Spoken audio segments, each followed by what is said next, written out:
So like the way the book defines a core competency is like a skill set that is hard to replicate, but that you can transfer it to like another business. And like the example they gave was like Honda, how they said that they're really good at making motors. So they were able to go from like, small electronics to like cars and stuff like that.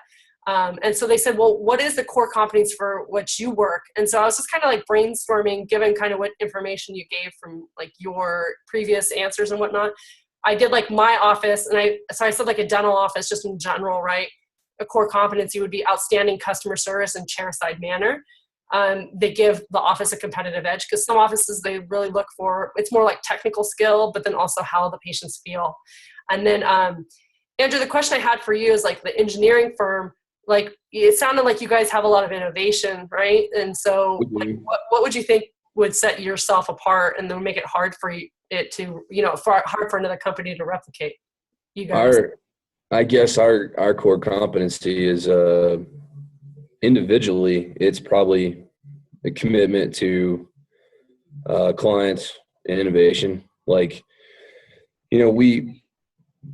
the stuff we do is very rare. We're a niche of civil engineering. So you can't really say that, I guess the niche is the core competency. You can train other people for that, but it's not something you learn in college. Right. And I guess a lot of our technology, a lot of our equipment we have is not super plentiful. And then the other part is the interpretation of what the equipment does. So like you could go out and buy one of these pieces of equipment for 15 grand and go use it, and you would have no idea what you were looking at. I mean, it would be just like if I went and got an x-ray machine and started x-raying patients, I would have no clue what they would see. Right. You know what I mean? Right. So that would be part of the core competency. And then I don't know if it's a core competency, but one of the strengths of our business that separates us is just our sheer size. We can do jobs no one else can do. So in what way? Like that you just have like the manpower to do it, or you have like the software to do it? We have the equipment, we have the manpower, and we have the technology. So like there's a bunch of little companies out there that compete with us at one level or another, and they may be like 5 people or 3 people or 10 people or whatever. But we did $650,000 worth of work in 4 weeks. Wow. So we brought crews in from a dozen states and knocked out a job that would take a small company a year to do or 6 months. We did it in 4 weeks, and then processed all the data and put the drawing together. And it's just because we had the manpower to do it, and we had the technology, and we had the expertise of doing it. So that's like what sets us aside I guess the logistics of it would be a large part of it too, is, moving the people around to always get it done regardless of where it is. Well, I think it's interesting, like because my husband's an engineer, and like he's a structural engineer. Like it's interesting about like the results, like because like they have a very lockdown system, but the results, it's like, like they see like classified stuff, and like it's the results that really matter, and how the people interpret the results, so it's an interesting, like, it's very interesting because it's really what that person can do with the results and like who can have access to it. So I think that's an interesting concept.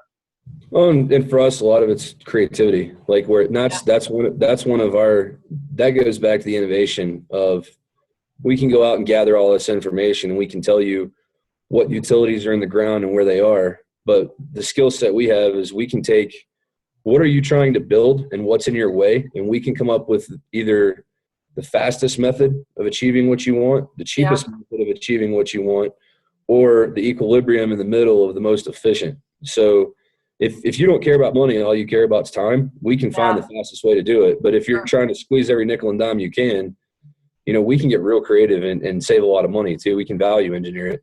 So that's where, it's innovation and equipment, but it's also the mindset of the people. You know what I mean?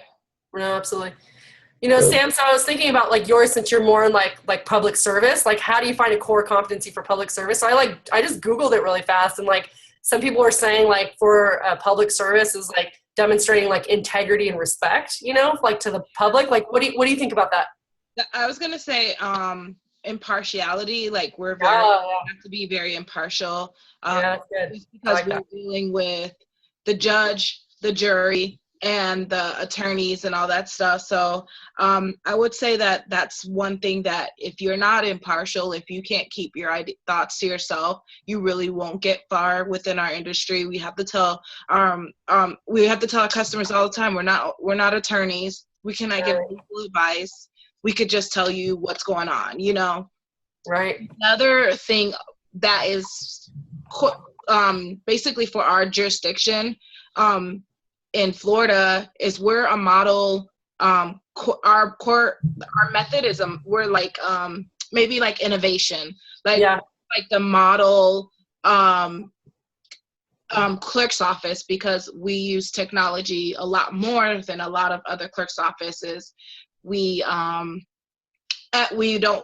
use a lot. We don't have files. We only have electronic files. Yeah. Basically type everything right there, and so everything is real time. Right after court, you can go on a computer and find out what happened to a defendant. You can find most of their items online right then and there. So I'll say innovation is another major something major within our courthouse.